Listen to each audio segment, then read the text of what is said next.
Welcome to the Banker Lamp. Please enjoy the video. In this video, I will explain how to use your Ford Ranger jack. First, always prioritize safety. Park your Ranger on a level, firm surface, away from any traffic. Make sure the parking brake is fully engaged, and for extra security, place wheel chocks behind the wheels that will remain on the ground. This prevents any accidental movement while you're working. Now, gather your tools. You'll need the jack, the lug wrench, and it's always a good idea to have your owner's manual handy for specific details.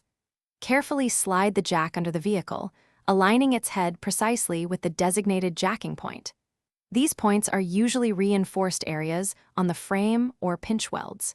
Make sure the jack's base is firmly and completely flat on the ground for maximum stability. With the jack correctly positioned, begin to slowly raise your Ford Ranger. Turn the jack handle clockwise or pump it, depending on your jack type, until the tire you're working on is completely off the ground. Once it's lifted, immediately place sturdy jack stands under the vehicle's frame, near the jacking point, for crucial support. Remember, never get under a vehicle that is only supported by a jack. Safety stands are essential. Once your task is complete, carefully lower your Ford Ranger. Slowly turn the jack handle counterclockwise or release the pressure valve, allowing the vehicle to descend gently until it rests fully on the ground. Remove the jack and the jack stands, then store all your tools back in their designated spots in your vehicle.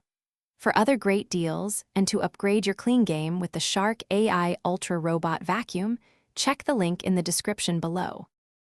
Thanks for watching. If this was helpful, leave a like and consider subscribing. See you next time.